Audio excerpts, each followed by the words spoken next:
La salle de conférence, au 42e étage de Morrison Industries, avait des bails vitrés allant du sol au plafond qui donnaient sur le centre-ville de Seattle. Par temps clair, on pouvait voir le mont Rainier. Aujourd'hui, des nuages d'orage s'amoncelaient au-dessus du détroit, colorant l'eau d'un gris ardoise. De circonstance, vu ce qui allait se dérouler. J'étais assis dans le coin, au fond, ma chaise légèrement à l'écart de la table en acajou où les membres du conseil d'administration s'étaient rassemblés. Personne ne se demandait pourquoi j'étais là. Plus personne ne me posait jamais de questions. J'étais Daniel Morrison, le fils discret, celui qui avait passé les 15 dernières années à travailler en coulisses, sans jamais faire de vagues, sans jamais attirer l'attention, celui que personne n'avait vu venir. Ma sœur, Vanessa, se tenait en bout de table, exactement là où notre père se tenait avant son AVC, il y a 6 mois. Elle portait un tailleur rouge vif qui coûtait probablement 5 000 €, et affichait une expression de certitude absolue. Derrière elle, notre mère tapotait ses yeux avec un mouchoir. L'oncle Thomas, le frère de papa et vice-président des opérations, hochait la tête d'un air encourageant. Mon frère aîné, Marcus, était adossé à sa chaise avec un sourire satisfait. Toute la famille s'était réunie pour ce moment. Le moment de Vanessa. Comme vous le savez tous, commença Vanessa, sa voix portant ce ton qu'elle avait perfectionné à la Harvard Business School, l'état de santé de notre père a créé un vide de leadership.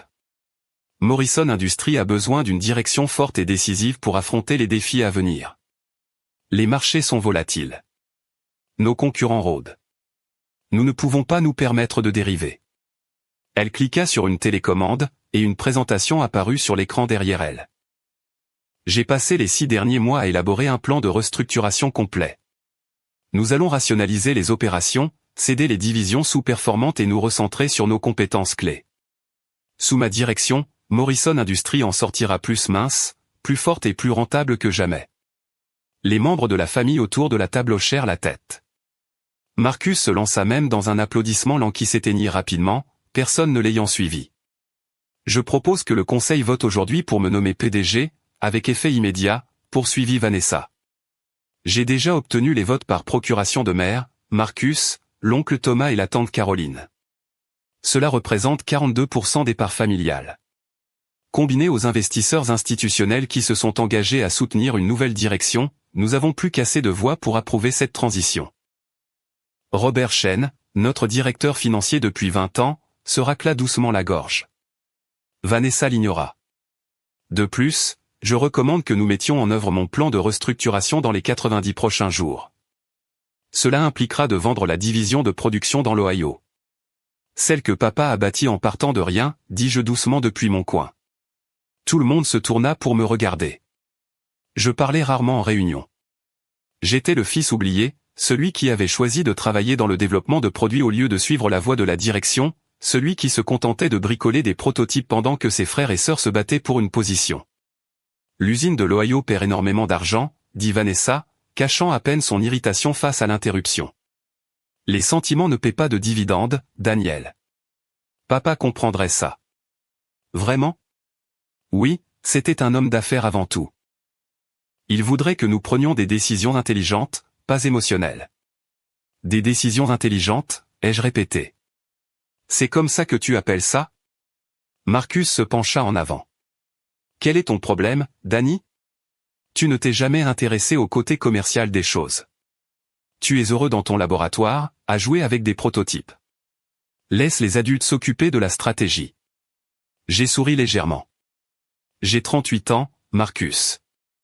J'ai arrêté d'être Danny il y a environ 20 ans. Tu sais ce qu'il veut dire, intervint Vanessa. Tu n'as jamais montré d'intérêt pour la direction de l'entreprise. Tu ne t'es jamais positionné pour le leadership. Alors, pourquoi commencer maintenant? Je ne commence pas maintenant. Je termine ce que j'ai commencé il y a 15 mois. Le silence tomba sur la pièce. L'expression de Robert Chen ne changea pas, mais je surpris la plus légère contraction au coin de sa bouche. Il savait ce qui allait arriver. Il se préparait à ce moment depuis l'année dernière. « De quoi parles-tu » demanda ma mère, la confusion se lisant sur son visage. « Daniel » dit Robert avec précaution, ce serait peut-être le moment opportun pour partager les documents dont nous avons discuté. J'ai hoché la tête et j'ai sorti mon téléphone. Un instant plus tard, l'écran derrière Vanessa a changé. Son plan de restructuration a disparu, remplacé par un document entièrement différent. Ceci est un accord de transfert d'actions, ai-je dit calmement. Daté du 15 mars de l'année dernière, il y a 15 mois. Il transfère 90% des actions de Morrison Industries de notre père à moi. Le transfert a été finalisé, déposé et enregistré 6 semaines avant l'AVC de papa. La pièce a explosé. C'est impossible, dit Vanessa, mais sa voix avait perdu de sa certitude. C'est un document public, confirma Robert, déposé auprès de la SEC, enregistré auprès de l'État, entièrement légal et exécutoire. Daniel Morrison détient actuellement 90% de Morrison Industries. Il est l'actionnaire majoritaire depuis 15 mois. Papa ne ferait jamais, commença Marcus. Papa l'a fait, les jeux interrompus. Nous avons passé 18 mois à en discuter, à travailler sur les détails, à planifier la transition. Il voulait s'assurer que l'entreprise resterait dans la famille, fidèle à sa mission, et sous une direction qui comprenait ce qu'il avait bâti. Ma mère me regarda comme si j'étais un étranger. Pourquoi ne nous l'as-tu pas dit? Papa m'a demandé de ne pas le faire. Il voulait voir comment les choses se dérouleraient naturellement. Il voulait voir qui se manifesterait pour les bonnes raisons, et qui se démènerait pour le pouvoir. C'est insensé, dit Vanessa, son sang-froid se fissurant. Tu ne peux pas nous annoncer ça comme ça. Tu ne peux pas, je n'ai rien annoncé, Vanessa. L'information est publiquement disponible depuis plus d'1 an. Tu n'as jamais pris la peine de vérifier. Aucun de vous ne l'a fait.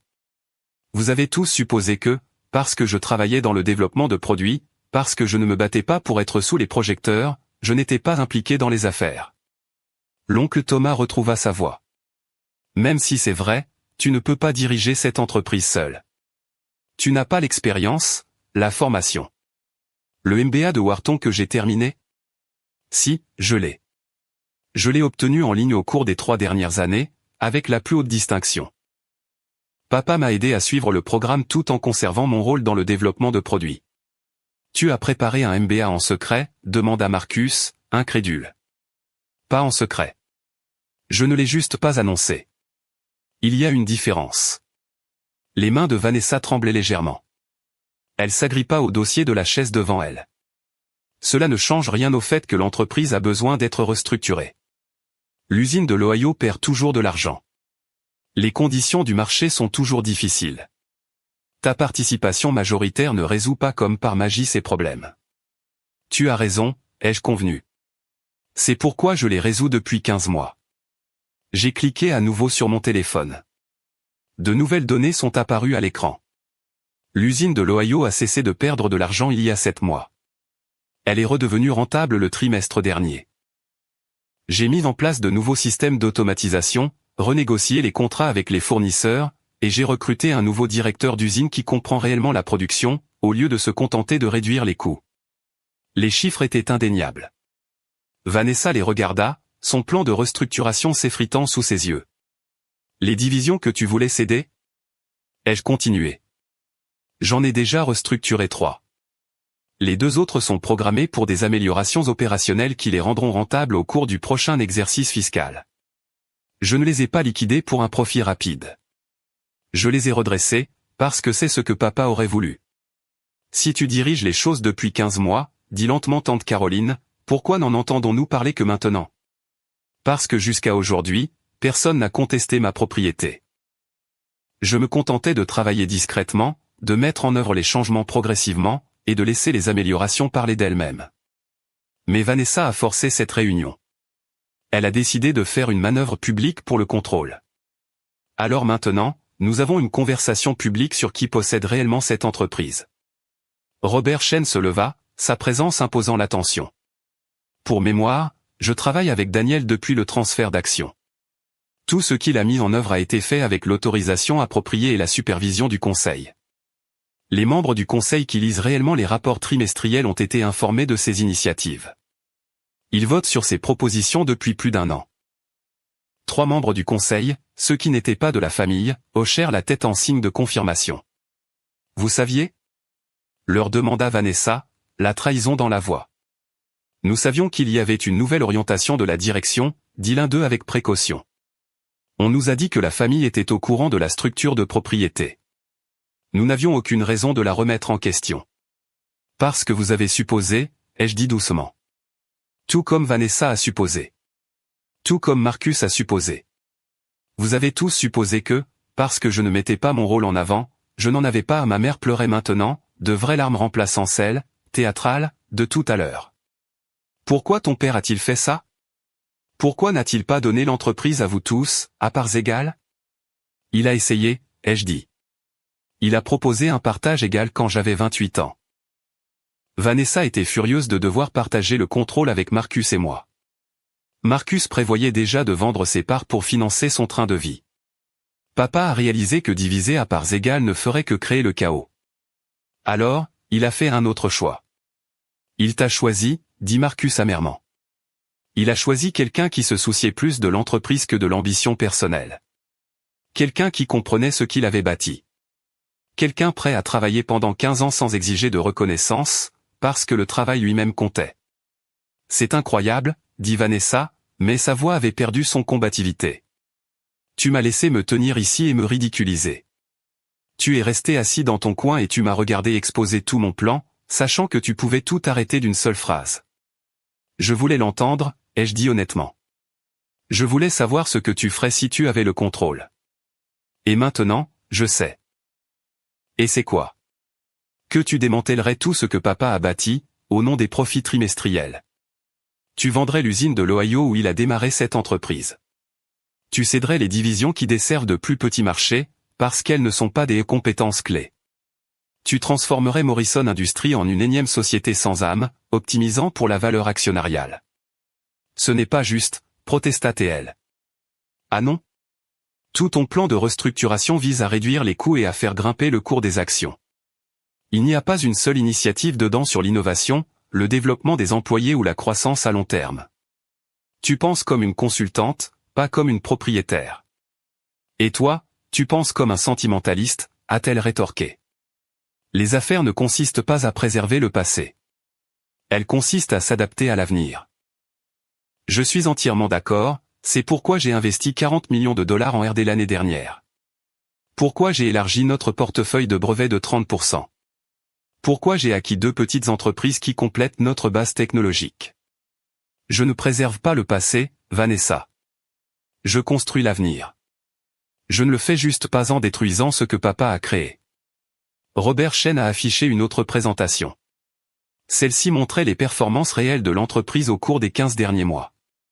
Le chiffre d'affaires était en hausse. Les marges bénéficiaires s'amélioraient.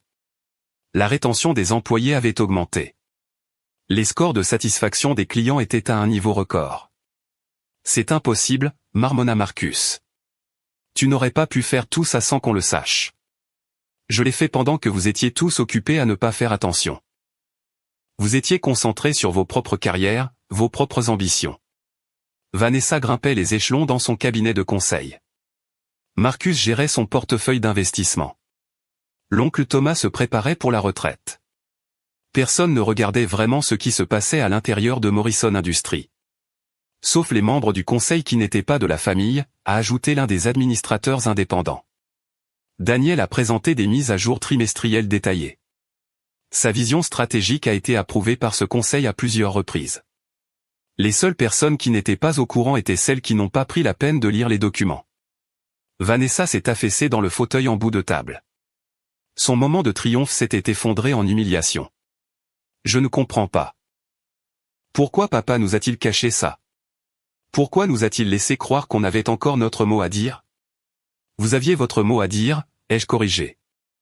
Vous détenez 10% des actions entre vous tous. C'est toujours une participation significative. Vous auriez pu être impliqué. Vous auriez pu assister aux réunions du conseil, lire les rapports, participer aux discussions stratégiques. Mais vous ne l'avez pas fait. Vous avez supposé que l'entreprise serait simplement remise à celui qui ferait le plus de bruit, une fois papa parti. C'était donc un test, dit doucement ma mère. Il nous testait. Il vous donnait une chance de montrer ce que vous valorisiez. Vanessa valorisait le contrôle. Marcus valorisait l'argent. L'oncle Thomas valorisait le confort. Et moi, je valorisais l'entreprise elle-même. Que se passe-t-il maintenant? Demanda tante Caroline. Vas-tu tous nous renvoyer? Vous renvoyer de quel poste? Aucun de vous ne travaille réellement ici, à l'exception de l'oncle Thomas, et il prévoyait de prendre sa retraite de toute façon. Je ne renvoie personne. Je dis simplement clairement que je possède cette entreprise, que je la dirige, et que je prends les décisions concernant son avenir. Mais tu auras besoin de nos votes pour les décisions importantes, dit Marcus, cherchant un levier. 10% peuvent bloquer certaines actions. C'est vrai, ai-je reconnu, c'est pourquoi j'ai bâti un consensus avec vous depuis le début. Chaque décision majeure que j'ai prise a été structurée pour éviter d'exiger des votes à la supermajorité. Mais si vous voulez commencer à vous battre contre chaque initiative, je peux restructurer l'entreprise de manière à minimiser encore plus votre influence. C'est votre choix. La menace flottait dans l'air, tacite, mais claire. Et le poste au conseil que tu m'as promis? Demanda doucement Vanessa. Le rôle de PDG? Je ne t'ai jamais rien promis. Tu t'es promis ce rôle en te basant sur des suppositions sur l'avenir. Papa a dit que j'avais un potentiel de dirigeante. C'est vrai, mais pas ici. Pas dans une entreprise que tu voulais dépecer pour des gains à court terme. Elle se leva brusquement, rassemblant ses affaires. Je n'arrive pas à y croire.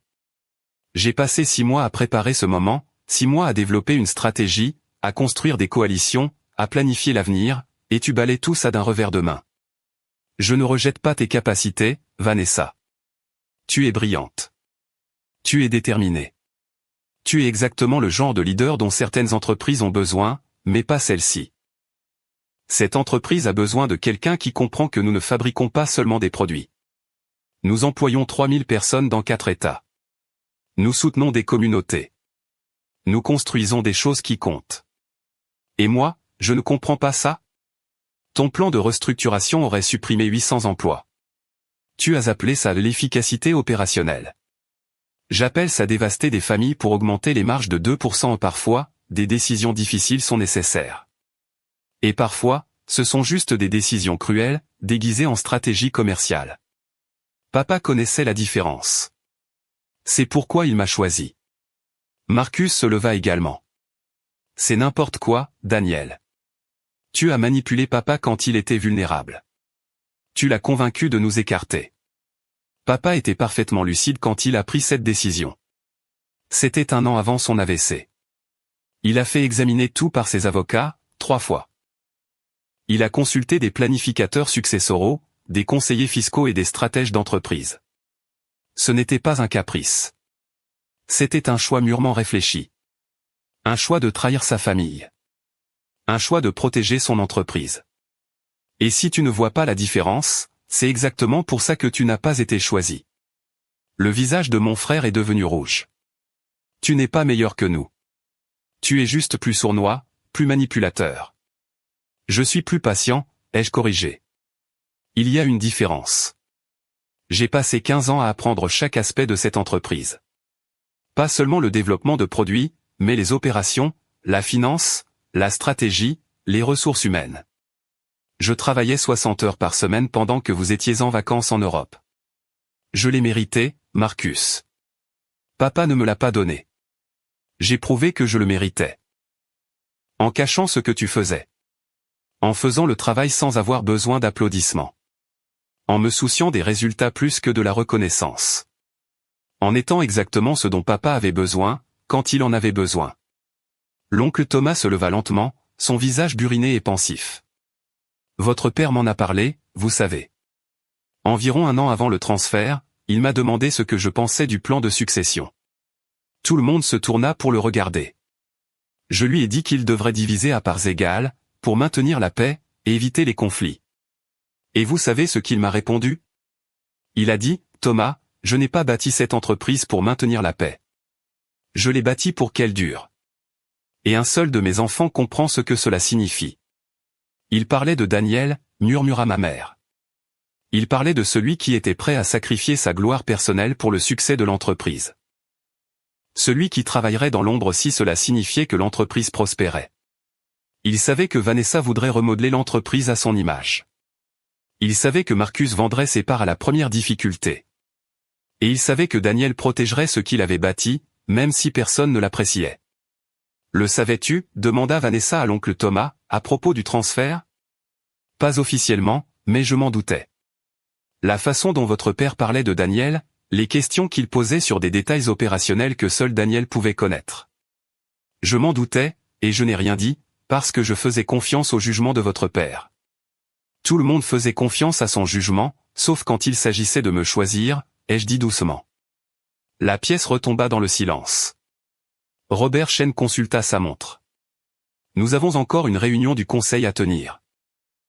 L'ordre du jour incluait le vote sur la proposition de Vanessa pour sa nomination en tant que PDG et son plan de restructuration. Je suppose que nous reportons ces points de façon permanente, ai-je confirmé. Mais j'ai plusieurs propositions à présenter, des propositions que j'ai développées au cours des 6 derniers mois. Je me suis levé et j'ai marché jusqu'au bout de la table où Vanessa s'attardait encore. Elle m'a regardé, et pendant un instant, j'ai vu au-delà de l'ambition et de la colère, la sœur avec qui j'avais grandi. Celle qui m'avait appris les échecs quand j'avais 7 ans. Celle qui m'avait défendu contre les brutes au collège. Tu aurais pu me le dire, dit-elle doucement. Avant aujourd'hui, tu aurais pu me prévenir. Aurais-tu écouté? Ou aurais-tu essayé de te battre? Elle n'a pas répondu, car nous connaissions tous les deux la vérité. Il y a une place pour toi ici, Vanessa. Pas en tant que PDG, ni pour mener des initiatives de restructuration qui démantèlent l'héritage de papa, mais en tant que conseillère stratégique, comme quelqu'un qui remet en question ma pensée et pousse à l'efficacité. J'ai besoin de gens qui pensent différemment de moi. Tant qu'ils n'ont pas de pouvoir réel. Tant qu'ils comprennent que je protège quelque chose de plus grand que les bénéfices trimestriels. Elle a rassemblé ses affaires et s'est dirigée vers la porte. J'ai besoin de temps pour réfléchir à tout ça. Pour savoir si je peux travailler pour mon petit frère. Pour savoir si je peux accepter que papa t'ait choisi à ma place. Prends le temps qu'il te faut. Mais Vanessa, papa ne m'a pas choisi à ta place. Il a choisi l'entreprise avant tout le monde, y compris moi. Il se trouve juste que j'étais celui qui était prêt à faire passer l'entreprise en premier. Elle est partie sans répondre.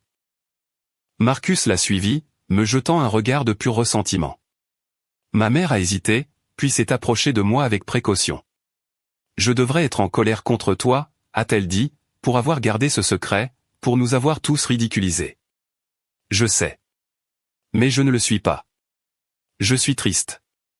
Triste que ton père ait senti qu'il ne pouvait pas nous faire confiance à tous, de la même manière. Triste que nous l'ayons poussé à ce choix. Il ne sentait pas qu'il ne pouvait pas vous faire confiance, maman. Il sentait que l'entreprise avait besoin d'une direction ciblée. Et il avait raison. Regarde ce qui s'est passé aujourd'hui. Vanessa l'aurait mise en pièces. Marcus aurait vendu ses parts. L'entreprise aurait été fracturée. Et maintenant, elle est intacte, mais notre famille ne l'est pas, la famille était fracturée bien avant aujourd'hui. On faisait juste semblant du contraire. Elle m'a embrassé sur le front, comme elle le faisait quand j'étais enfant. Ton père serait fier de toi. Pas seulement pour posséder l'entreprise, mais pour la façon dont tu l'as protégée. Il a toujours dit que tu étais le discret, celui qui comprenait des choses que le reste d'entre nous manquait.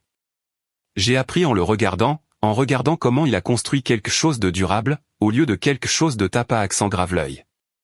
Elle est partie avec tante Caroline, me laissant seule dans la salle de conférence avec Robert Chen et les 3 membres indépendants du conseil.